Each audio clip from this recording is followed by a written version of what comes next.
এই তো সকালবেলা উঠেই ডাকাডাকি শুরু। ব্রাশ করবে না, বই পড়বে না, তাই রান্নাঘরে গিয়ে চুপচাপ কোলে উঠে বসে আছে। শুভ সকাল বন্ধুরা, কেমন আছো সবাই? আশা করি সবাই ভালো আছো, সুস্থ আছো। আমরাও ভালো আছি। এই যে কান্না শুরু করে দিয়েছে, বই পড়তে হবে, পরীক্ষা আছে, আজকে থেকে লিখিত পরীক্ষা শুরু। আজ মনে হয় আমারই নিয়ে যেতে হবে। আর জানি না আজকে সারাটা দিনে কতটুকু কি ব্লগ ভিডিও শেয়ার করতে পারবো, কাজবাজ, কারণ স্কুলে গেলে তো ওখানেই অনেকটা সময় লাগে। সেই যাব 10টার দিকে, সেই সারাটা দিন চলে যায়। আর যেহেতু লিখিত পরীক্ষা, সকালবেলা উঠেই একটা জামা পরেছে, জামার উপরে তার উপরে আর একটা জামা। ও সবসময় মানে ঝুলঝুল টাইপের জামাগুলো পরতে খুব ভালোবাসে। আর ফ্রকগুলো আছে না, ওই ঘুরে, ওগুলো পরতে পছন্দ করে। এতগুলো ফুল হয়েছিল লিচুর, একটাও ফল হলো না, সব হাওয়াতে পড়ে গিয়েছে। আর এবার মনে হয় আম ঠাম বেশি একটা হবেই না, কারণ আমের যে মুকুলগুলো এসেছিল সব ঝরে পড়েছে। তো আকাশটা আজকের একটু মেঘলা আকাশ, হাওয়া আছে, হালকা ঠান্ডা লাগছে, এর জন্য গামছাটা এভাবে উড়ে নিয়েছি আমি। চাদর উড়লে আবার বেশি গরম লাগে। তো চলো দেখতেই থাকো ভিডিওটা প্রথম থেকে শেষ পর্যন্ত, আশা করি ভালো লাগবে। দুইয়ের জন্য রান্না করতে হবে। কোন সময় ঝড় আসে, কোন সময় বৃষ্টি আসে, কি কালো মেঘ করেছে। এই যে এদিকে আবার মেঘও ডাকছে, দেখো। আজকে ভিডিও দিতে অনেকটাই দেরি হয়ে গেল। পোস্ট করতে চাইলাম কমিউনিটিতে, কিন্তু আর করলাম না। ভাবলাম একবারে ভিডিওটাই দিব। কারণ হচ্ছে জুইসোনা চলছে পরীক্ষা, আর স্কুলে নিয়ে গেলে সারাটা দিন ওখানেই থাকতে লাগে।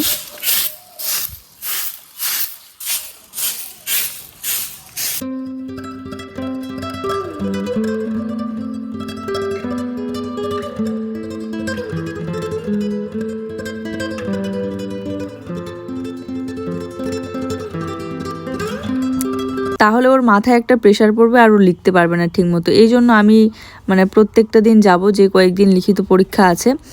আর যে কয়েকদিন যাব সে কয়েকদিন হয়তো বা ভিডিওটা দিতে একটু দেরি হয়ে যাবে, তবে চেষ্টা করব টাইম মতো দেওয়ার। আর তাছাড়া মা আজকে আবার বাড়িতে নেই, তো এই জন্য মানে কাজগুলো সব একা হাতে আমাকে সামলাতে হচ্ছে, তো এই জন্য টাইম মতো দিতে পারিনি। আর তোমরা তো দেখেই নিয়েছো, জুয়ের পাপার ভিডিওতে হয়তো অনেকেই দেখেছো যে মা বাড়িতে নেই। এই ভিডিওটা যখন করছিলাম গতকালকে ছিল বাড়িতে, আজ নেই, তাই আজ দেরি হলো এডিট করতে। যাক, জুইকে এই যে পরীক্ষা দিতে নিয়ে যেতে হবে বলে সকালবেলা উঠেই সমস্ত কাজকর্ম সেরে নিচ্ছি তাড়াহুড়ো করে। আর সবার প্রথমে ঘর বারান্দাগুলো ঝাড়ু দিয়ে নিচ্ছি। এই বাড়িতে এতগুলো দিন হয়ে গেল, এতগুলো বছর হয়ে গেল আমার আসার, সেই তখন থেকে একটা ঘরের মধ্যে আমার রান্না, থাকা, খাওয়া তোমরা দেখেছো। তো এখন হচ্ছে একটা ঘরের মধ্যে আবার দুইটা ঘর তৈরি হয়েছে, তাই আরও বেশি করে ইচ্ছে করে ঘরটাকে সুন্দর করে সাজিয়ে পরিপাটি করে সারাক্ষণ গুছিয়ে রাখতে। আর এই ঘরটা হওয়াতে আমি ভীষণ খুশি। কেননা কি বলতো, এতগুলো দিন ওই একটা ঘরের মধ্যে খাওয়া, থাকা, সব কিছু দেখতে আর মানে করতে, তো মাঝে মধ্যে আমার মনে হয় যে আরেকটা রুম বা আরেকটা ছোট্ট একটা ঘর হলে ভালো হতো। এতদিন ছিল যদিও বা, তবু খোলা ছিল, তো খোলাটা থাকা না থাকা ওই একই ব্যাপার। কারণ একটা জিনিস ঠিক মতো রেখে ঢেকে রাখতে পারি না ভরসা করে যে বিড়াল কুকুরে মুখ লাগিয়ে দেবে। যাই হোক, এখন তো দরজাও আজকে বানানো হবে। হ্যাঁ, গতকালকের ভিডিওতে অনেক দিদিভাই কমেন্ট করে বলেছে যে কষ্ট করে হলেও একটা টিনের দরজা লাগিয়ে নাও। দরজা তো লাগাতেই হবে, না হলে এর আগে এই যে কিছুদিন আগে কুকুরের যে পরিমাণে অত্যাচার দেখলাম, একদম মানে যুদ্ধ করতে করতে ওই গ্যাসের টেবিলের ওখানে চলে গিয়েছিল। খাবার দাবার থাকলে তো খাওয়াই যেত না। এই যে রেডি করে জুইকে নিয়ে যাচ্ছি, চলো সাইকেলেই যাব। এখানে জুয়ের বোর্ড, পিস বোর্ড নিয়েছি, পেন্সিল বক্স, বোতল আমি নিয়ে যাচ্ছি, তো আমি তো ভিতরেই দিয়ে আসি তোমাকে সবসময়, মনে নেই? প্রত্যেক দিন ওর একটাই কথা যে মা আমাকে ভিতরে বসিয়ে দিয়ে আসবে একদম। তো যাই হোক, পরীক্ষা যেহেতু চলছে ভিতরে, আর এখন ওর যেহেতু বেঞ্চে বসায়, তো সিট নাম্বার বসানো থাকে, রোল অনুযায়ী সেখানে গিয়ে বসাতে হবে। তো বাড়ি ফেরার পথে একটু আইব্রুটা করে নিলাম, এই যে। তবে এবার একটু বেশ ভালোই হয়েছে, আইব্রুটা একটু মোটাসোটাই হয়েছে। এমনিতে আমার আইব্রু অনেক চিকন, তার মধ্যে যদি বেশি চিকন করা হয় দেখতে একদম ভালো লাগে না। তবে আমার মনে হয় আজকের আইব্রু কাট করাটা একদম ঠিকঠাক হয়েছে। হেনা নিয়ে আসি, আগে প্রচুর করতাম, মানে মাসে মাসেই করতাম, কিন্তু এখন অনেক দিন ধরে করাই হয় না। তো এই যে হেনাটা নিয়ে আসলাম, ময়ূরী হেনা। আর এখানে এক্সপায়ার ডেট তো লেখা নেই, তবে এই যে 2024-এ তৈরি হয়েছে আর কি, এই ডেটটা লেখা আছে। জানি না এটা করা যাবে কিনা। তো আজকে আর হবে না, একদম কালকে এই হেনাটা করবো আমি। করলে হয়তো করেই থাকতে হবে মাসে মাসেই, না হলে কালারটা আবার ভেসে উঠবে। তবে একবার ট্রাই করে দেখি। তো বাবা এখানে রান্নাঘরের জন্য দরজা বানাচ্ছে টিন দিয়ে, কাঠ দিয়ে। কালকে কাঠটা ভাঙিয়ে নিয়ে আসলো। ও ভাঙিয়ে আনে নাই, ওই রকমই বানিয়ে দিচ্ছেন।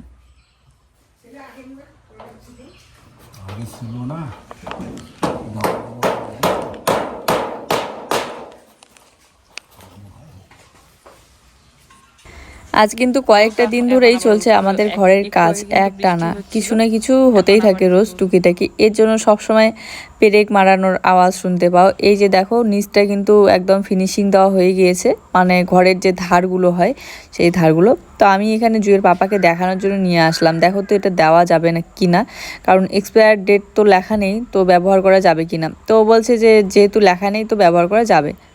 এখানে বাপ বেটি রেস্ট করছে বসে পরীক্ষা দিয়ে আসার পর।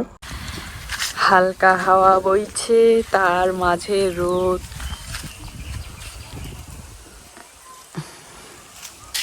বাঁশের পাতাগুলো দুলছে, রোদটা বেশ ভালো লাগছে। কিন্তু আজকে আর কিছু ধোয়াধুয়ি করার নেই আমার। একটু আগে দেখো সকালবেলার দিকে আকাশটা কি পরিস্থিতি ছিল, বললাম না বর্তমান দিনের আকাশের ঠিক নেই একদম। তো ভাত দিয়ে খাওয়ার জন্য আমি গাছ থেকে একটা লঙ্কা তুলে নিই। সুন্দর হয়েছে লঙ্কা, দেখো একটাই তুলে নিলাম, আরো প্রচুর আছে। এই যে খুব সুন্দর লঙ্কাটা।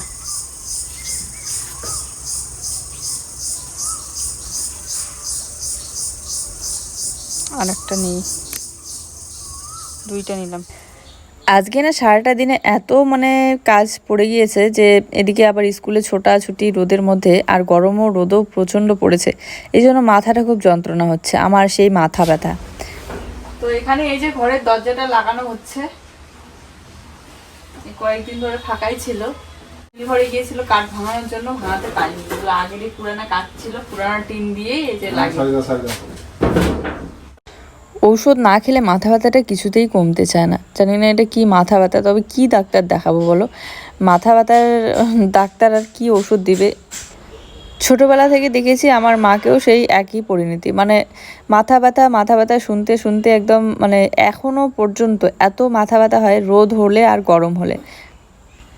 এর কোনো চিকিৎসা নেই। যতবার ঔষধ নিয়ে এসে খেয়েছে, হয়তো ব্যথার বড়ি টড়ি খেয়েছে, কমে, কিন্তু আবার হয়। আমার মার যে যে রোগগুলো ছিল সেগুলো আমারও সেম, মানে মাথার চুল কম বয়সে পাকা, তারপরে মাথার যন্ত্রণা।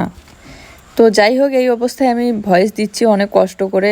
যদি ভুল কম বেশি কিছু বলে ফেলি তাহলে প্লিজ আজকের দিনটা ওভাবে দেখে নিও। যাই হোক, এখানে এই যে ঝুড়িটা আবার টাঙাবো কোন দিকে সেটাই ভাবছি। বাবা বলছে ওখানে না টানতে, কারণ ওদিকে দরজাটা আবার খুললে অসুবিধা হয় যদি। তো এই যে আবার এগুলো খোলা হয়েছে সব ঝুড়ি ঝুড়ি, কারণ দরজাটা লাগানো হইল, এগুলো গুছাতে হবে। এই জায়গার মাটিটা একটু কেটে নিতে হবে, নাহলে দরজাটা খোলা অসুবিধা হবে। আর ওকে বললাম যে এই দরজাটা খোলার জন্য আমাকে এখান থেকে একটু মাটি কেটে দাও, না হলে খুব অসুবিধা হচ্ছে। যেহেতু এই জায়গাটা একটু উঁচু ছিল আর ওই সাইডটা নিচু, এই জন্য অসমান থাকার কারণে খোলাই যাচ্ছে না ঠিক মতো। আর এই ঝুড়িটাই সাইড করে বাঁধলাম, তাহলে দরজাটাও খোলা যাবে আর ঝুড়িটাও ঢাকা থাকবে। তাছাড়া অন্যদিকে ঝুড়িটা বেঁধে রাখলে দেখতে ভালো লাগবে না। এটা হয়ে গেল দরজার পিছন দিক। এবারে যদি সামনের দুই সাইডে দুইটা টিন আর দরজাটা রং করা যায় তাহলে কিন্তু দেখতে অনেক সুন্দর লাগবে। আর তাছাড়া ঘরের ভিতরে আমি হাফ করেই সাদা রংটা করেছি, আর এত দূর পর্যন্ত আমার হাতও যাচ্ছিল না। আর রঙেরও দাম প্রচুর, একটা শেষ হতেই আরেকটা আনতে গেলে অনেক টাকা লাগে। তো এই জন্য একটা রঙেরই দাম 300 টাকা করে, এখানেই 300 টাকার রং ব্যবহার করা হয়েছে। তারপরে আবার নিয়ে আসবো সেই দরজাতে করার জন্য, ওই দুই সাইডে করার জন্য। যখন নিয়ে আসবো তখন একবারেই বাকিটুকু করে দেব, যতটুকু ফাঁকা থাকে। তো এই জন্য আপাতত ওরকমই ছেড়ে দিয়েছি। আর ওই যে মাটিটা খুঁড়ে দিচ্ছে একটু। এর আগে যেহেতু অনেক দিন পর্যন্ত সিমেন্ট দিয়ে মোছা হয়েছে ঘর বারান্দাগুলো, এজন্য হালকা একটু শক্ত হয়েছে। কোদাল দিয়ে ছাড়া মানে হাত দিয়ে মাটিটা সরানোই যাচ্ছিল না। ভিতরটা কিন্তু একদমই আলগা নরম মাটি, শুধু উপরটাই শক্ত হয়েছে। এবার আর সত্যি কথা বারান্দা আর রান্নাঘর বলো যেটাই হোক না কেন, শুধু ঘরটা বাদ দিয়ে এই জায়গাগুলো আমি সিমেন্ট দিয়ে আর মুছবই না। যদিও মুছি তাহলে হাত একদম লাগাবো না। এখন আমি বুঝতে পারছি না, কিন্তু কিছুদিন পরে আমার হাতের চামড়াটা হয়তো নষ্টই হয়ে যাবে।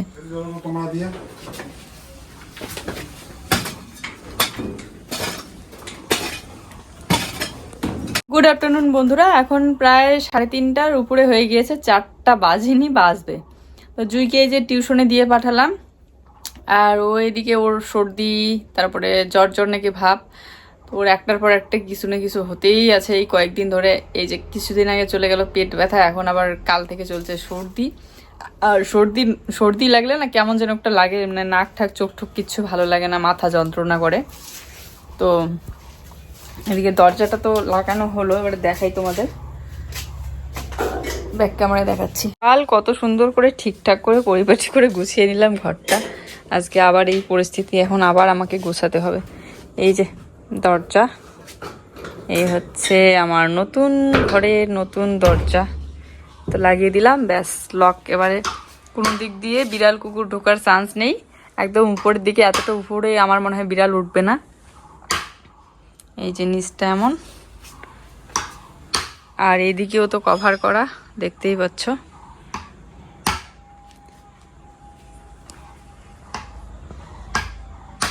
দরজাটা লাগানোর জন্য পর্দাটা খোলা হয়েছে, এবার পর্দাটা আমি সেট করব।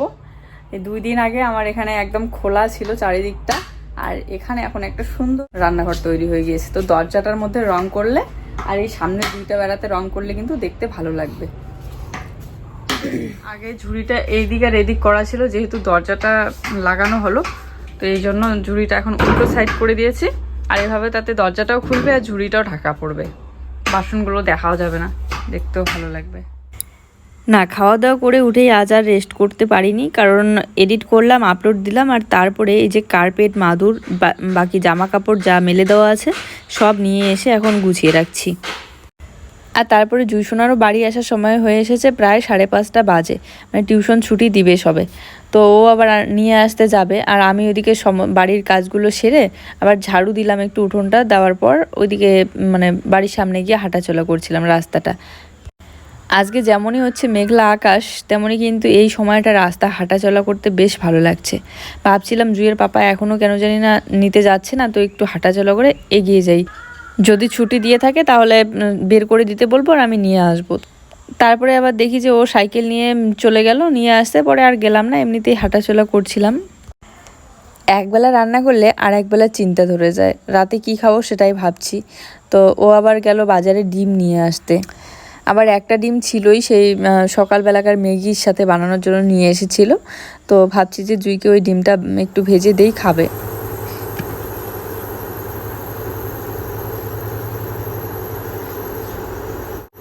তো এই যে ডিমটা আমি এখানে ফাটিয়ে নিয়েছি আর দিয়ে দিলাম।